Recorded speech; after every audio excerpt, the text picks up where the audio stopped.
کیا مذاق ہے کہ کائنات کے سب سے بڑے حکمران کے لیے یہ رالیں گراتے ہوئے فقیر چاہیے آپ کو؟ یہ جھوٹ بولنے والے دعوے دار چاہیے؟ یہ کرمنل جو اپنے آپ کو معزز کر کے آپ کے سامنے پیش کرتے ہیں وہ چاہیے؟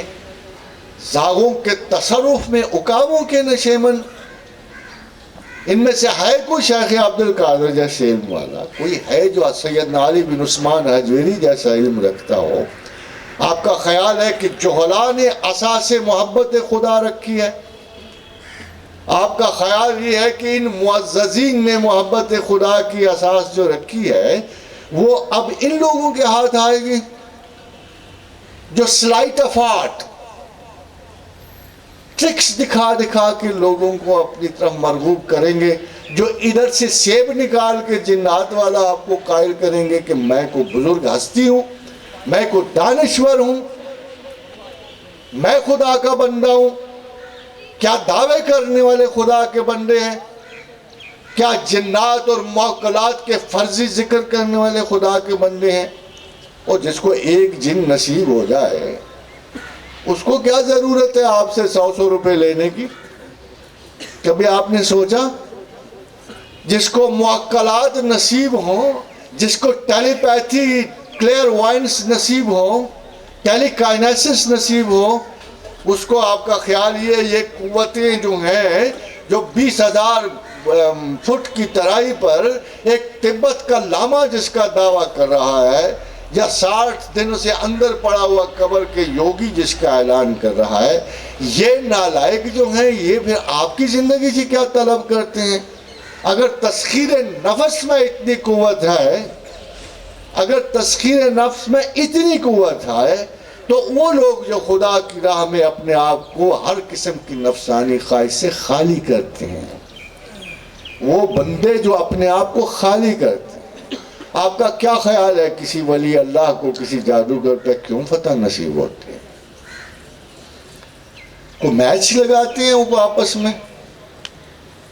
کوئی میچ تو نہیں پڑا ہوتا؟ لکھنؤ میں بڑا ایک صاحب معمول تھا، حسن میواتی اسے کہتے تھے، بہت بڑا، کہتے تھے کہ حاضرات کا ہر عمل اس نے کیا ہوا تھا۔ اور جب وہ نہیں کسی سے پیسے ویسے اصلی لوگ ادھر بھی پیسے نہیں مانگتے، تو جب وہ چلتا تھا تو اس کی دہشت سے لوگ خود بخود پیچھے ہٹ جاتے، کہتے حسن میواتی یار معمولات۔ تو وہ جب ایک دفعہ گزر رہا تھا سڑک سے تو ایک معمولی سا درویش اس نے دیکھا سڑک کے کنارے، تو ویسے اس کو بو آئی کہ یہ کوئی شے ہو سکتا،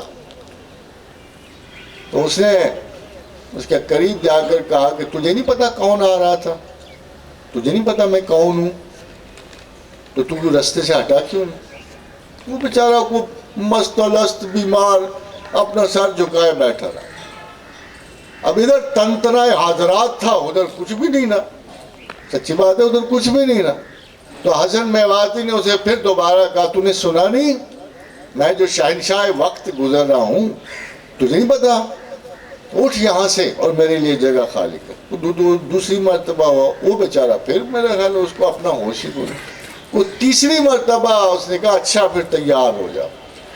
وہ جو آپ نے قصے کہانیوں میں پڑھے ہوتے ہیں، کو 2-4 بیر بلائے اور یہ کیا اور وہ کیا، وہ آندھی چاہیے، لوگ گھبرا گئے، ڈر گئے، آس پاس طوفانوں کی آوازیں آنی، وہ پھر بیٹھا رہا ادھر۔ اب تو حسن میواتی غصے سے پاگل ہو گئے، اس نے کہا مجھے تو آخری قوتیں بلانی پڑیں گی، سو کال ارتکاز ذات کی آخری قوت، مائی ہیوی کانسنٹریشنز اس نے بڑی بلائیں، پتہ نہیں کیا، کوئی کلوہ بلایا ہوگا، کوئی سنہرا بلایا ہوگا، کوئی پیلا کالا، کوئی گنیش بلایا ہوگا، مگر وہ پھر بھی نہیں اٹھا۔ جب پھر نہیں نہ اٹھا تو وہ بدماش ہو گیا، فزیکلی ہو گیا۔ اس نے کہا جادو تو اثر کر نہیں رہا، ٹھڈا ہی مارو اسے۔ تو آگے بڑھ کے اس نے ٹھڈا مارا اسے۔ جب اس نے ٹھڈا مارا تو اس درویش نے آنکھ اٹھائی، آسمان دیکھا اور کہا یا اللہ ایسے لوگ پاگل کیوں نہیں ہو جاتے؟ بس اس کے بعد حسن میواتی کو کسی نے نہیں دیکھا۔ اس نے صرف آنکھ اٹھائی، آسمان دیکھا اور کہا یا اللہ یہ ایسے لوگ پاگل کیوں نہیں ہو جاتے؟ اس کے بعد وہ کہیں نظر نہیں آیا، سنا چیختا چلاتا تابا ابد کسی کھو میں جا کے وہ ختم ہو گیا، کہاں گیا کہاں نہیں گیا۔ حضرات گرامی، یہ اصول ہے کہ صوفی اس لیے غالب آتا ہے ان تمام فتنہ ترازوں پر کہ وہ خالی ہوتا ہے، وہ اپنے دل سے خالی ہوتا ہے، وہ حب جاہ سے خالی ہوتا ہے، حب اقتدار سے خالی ہوتا ہے، حب شہوات سے خالی ہوتا ہے۔ جب وہ خالی ہو جاتا ہے تو اللہ اسے بھر دیتا ہے، اللہ اسے بھر دیتا ہے، اللہ اس کا دل بھر دیتا ہے، اس کا دماغ بھر دیتا ہے، اس کے لفظ میں قدرت دیتا ہے،